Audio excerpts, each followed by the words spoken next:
은혜 아침에 오신 성도 여러분 평안하십니까? 오늘은 시편 75편 말씀으로 하나님의 은혜를 묵상하도록 하겠습니다. 시편 75편은 감사와 찬양의 시이죠. 그리고 하나님의 그 의로우신 재판장으로서의 하나님을 영원히 찬양하겠다는 그런 찬송입니다. 이 시는 3권에 나오는 11편의 아사베 시 중에 세 번째 시이죠. 우리가 주께 감사하고 감사함은 이런 표현을 보면 이것은 공적인 예배에 내드리는 그런 시요 노래라고 보여집니다. 1절에 보면 하나님의 구원을 감사하는 것으로 시작해서 중간 부분에는 인간이 스스로 자기의 뿔을 높이 드는 그런 오만한 행동, 오만한 악인들을 철저하게 심판하시고 낮추실 것을 선포하고 있고요. 그리고 마지막 9절로 10절은 공의로운 심판장이신 하나님을 찬송하는 것으로 끝을 맺고 있죠. 이 시는 하나님의 공의와 심판에 대한 강한 확신과 소망이 잘 나타나 있습니다. 1절에 하나님이여 우리가 주께 감사하고 감사함은 주의 이름이 가까움이라 사람들이 주의 놀라운 일들을 전파하나이다. 하나님의 이름은 그분의 인격과 성품을 말하죠. 주님의 이름이 가깝다는 말은 하나님께서 인격적으로 우리를 가까이 대하시고 친밀하게 대하신다는 뜻입니다. 하나님은 인자하신 분이시죠. 헤세드, 그 헤세드라는 단어 안에는 그분의 사랑, 그분의 자비하심, 그분의 긍휼심, 그분께서 친절히 대하시는 약속 있는 사랑이 들어있는 그 단어죠. 바로 그러한 하나님께서 우리를 가까이 대하시고 친밀하게 대하실 때 우리에게 참 행복과 기쁨이 있는 것입니다. 그리고 2절에 보면 주의 말씀이 내가 정한 기약이 이르면 내가 바르게 심판하리니 땅의 기둥은 내가 세웠거니와 땅과 그 모든 주인이 소멸되리라 하시도다. 하나님께서 이렇게 선포하시는 것이죠. 때가 되면 이 세상에 하나님께서 심판을 가져오시겠다고. 이 땅의 기둥을 내가 세웠다 이렇게 말씀을 하고 계시고 땅과 그 모든 주민이 소멸되리라 이렇게 말씀하시죠. 이 심판한다는 단어는 샤파트죠. 재판한다, 판결한다, 다스린다, 통치한다 이런 뜻인데요. 재판과 판결, 다스림과 통치 왜 이런 뜻이 한꺼번에 들어있을까요? 고대에는 모든 왕이 입법과 사법과 행정과 행위의 주관자였죠. 그렇기 때문에 왕의 그 재판하고 판결하고 다스리고 통치하는 영역에 모두 포함되어 있는 것이죠. 그래서 하나님을 그렇게 표현하고 있는 것인데요. 사실 심판이 없다고 주장하는 사람들은 하나님의 이 말씀을 명심해야 합니다. 때가 되면 하나님의 공의로운 심판이 온 세상에 임할 것이기 때문입니다. 모든 사람이 다 심판대 앞에 설 것이라고 로마서 2장 5절에 기록되어 있죠. 모든 사람 한 명도 빠짐없습니다. 그리스도인도 포함됩니다. 그런데 그리스도 안에 있는 사람들은 정죄가 없죠. 그때 무죄가 선고됩니다. 그렇기 때문에 하나님을 신실하게 믿는 사람들은 이 심판도 복음인 것이죠. 왜냐하면 우리의 재판관이시고 우리를 판결하시고 우리를 다스리시고 통치하시는 분이 우리의 하나님이시고 우리의 왕이시기 때문입니다. 그분께서 의로운 자에게는 의롭다고 판결하시기 때문에 그렇습니다. 그런데 4절부터 보면 악인들이 뿔을 높이 들고 있는 모습을 나타내고 있죠. 내가 오만한 자들에게 오만하게 행하지 말라 하며 악인들에게 뿔을 들지 말라 하였노니 너희 뿔을 높이 들지 말며 교만한 목으로 말하지 말지어다.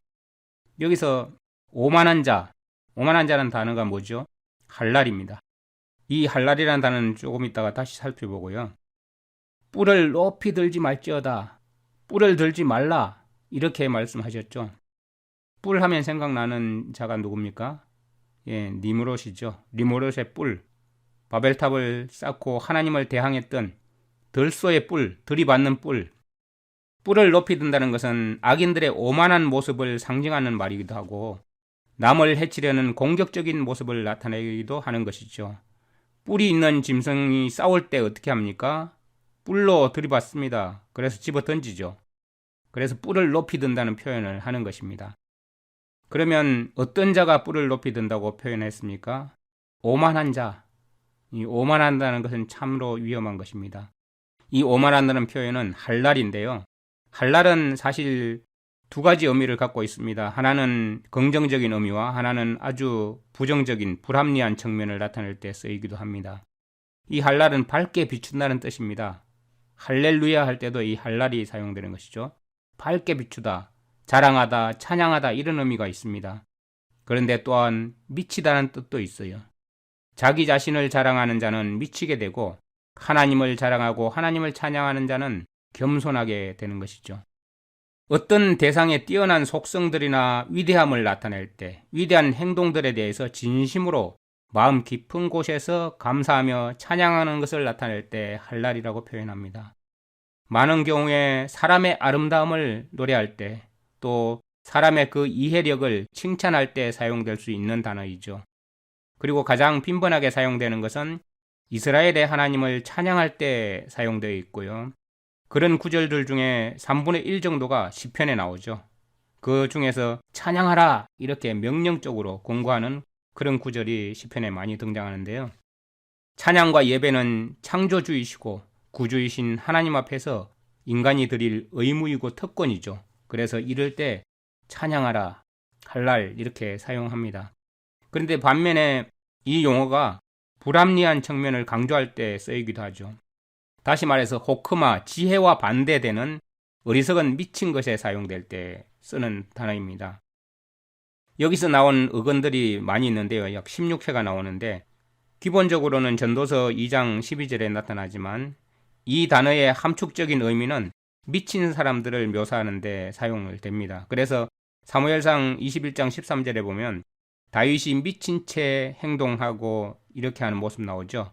대문에서 극적거리고 수염에 침을 흘리고 이런 모습을 할 때 그때 이 할랄이라는 단어가 사용되고요. 그리고 술 취한 사람을 묘사할 때 예레미야 25장 16절에 비틀거리며 미치리니 이 미친다는 단어도 역시 할랄입니다. 예레미야 51장 7절에도 보면 바벨론이 취하게 해서 포도주를 마시고 미쳤다는 표현이 나오죠. 그럴 때 미친다는 표현에도 사용됩니다. 이 미친 것은 미련한 것을 나타내죠. 그래서 이것은 참 재밌게도 이 어근은 시편에서 악한 자에게 사용됩니다. 시편 5편 5절에 오만한 자, 악한 자라는 표현이 나오고요. 그리고 73편 3절과 75편 4절, 오늘 4절에 그리고 전도서 7장 25절에 정말 시끄럽고 소란스럽고 무의미한 그런 행위와 마음 상태를 나타낼 때 그럴 때 묘사하는 용어인데요. 죄는 이렇게 사람을 정상이 아닌 완전히 미친 상태, 시끄럽고 소란스럽고 무의미한 행위와 마음의 상태가 아주 혼란한 이런 상태를 나타내죠. 그래서 그런 경우는 합리적이지 않아요. 아주 자기 고집만 내세우고 아주 정신이 혼란스럽고 그렇죠. 그래서 이 할랄, 오만한 자는 뿔을 높이 드는 것입니다. 누구의 뿔을? 자기의 뿔을, 스스로의 뿔을 높이 듭니다. 그런데 오직 높이고 낮추는 일은 누가 하십니까? 네, 한번 보겠습니다. 6절, 7절. 무릇 높이는 일이 동쪽에서나 서쪽에서 말미암지 아니하며 남쪽에서도 말미암지 아니하고 오직 재판장이신 하나님이 이를 낮추시고 저를 높이시느니라. 누가 하신다고요? 네. 우리가 인간이 성공하는 것은 어떤 지리적인 우세한 것이나 사방에 둘러싸여 있는 어떤 국가들, 민족들에게서 나오는 것이 아니라 하나님의 영원한 계획에 사람이 복종하는 것에서 비롯됩니다. 최종적인 결말은 하나님이 결정하신다는 것이죠. 그래서 왕들을 세우고 낮추는 것도 하나님께서 하십니다. 우리가 누구에게 잘 보여야 우리나라가 평안하다고 생각합니까? 그렇지 않습니다. 오직 하나님께 달려 있습니다. 사람을 의지하지 않고 하나님을 의지해야 하는 것이죠. 왕들은 오직 하나님께로부터 그 권세를 얻는 것이죠. 그러므로 하나님께만 다윗은 자기의 승진에 대한 찬양을 드리려고 했죠. 다윗은 하나님께로부터 권세를 얻었기 때문에 그것을 하나님을 위해서 사용하려고 했던 것입니다. 따라서 다윗의 대적에서 뿔을 든 자들은 우매한 자들이었죠. 우리는 나라의 일에서 이상한 변혁을 볼 수 있습니다. 어떤 사람은 갑작스럽게 수치를 당하고 어떤 사람은 승진하는 것을 보고 놀라기도 하죠. 그러나 여기서 우리는 그것을 일으키는 장본인을 바라봐야 합니다. 나라를, 그 통치력을 높이는 일이 어디서 나오는가? 그리고 나라에서 권세와 신용의 지위를 높이는 일이 어디서 오는가? 통치권을 높이는 것은 백성들의 의사에 의존하지 않습니다. 백성들의 여론에 의해서 그렇게 된다고요? 어떤 단체들이 지원해줘야 그렇게 된다고요? 권세와 신용을 높이는 것도 왕의 의사에 의존하지도 않고요. 대통령의 의사에 의존하지도 않습니다. 이것은 모두 모든 마음을 쥐고 계시는 하나님의 뜻에서 나오는 것입니다. 그러므로 승진을 바라거나 높여지길 바란다면 하나님을 바라보아야 합니다. 그러면 그들은 올바른 시작을 했다고 볼 수 있는 것입니다.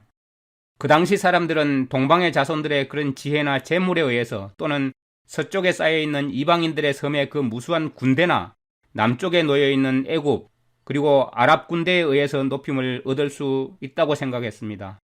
그러나 오직 위로부터 직접 거기서 오리라고 기대해야 하는 것이었는데 그들은 하나님을 잘 몰랐던 것이죠. 하나님은 재판장, 다스리시는 분, 심판자이십니다.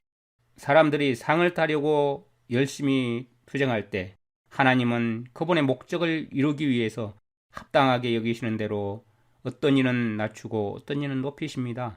그분은 절대적으로 행하십니다. 모든 사람은 오직 하나님에게서만 각자의 운명을 받게 되어 있습니다. 여호와의 손에 잔이 있어 술거품이 일어나는도다.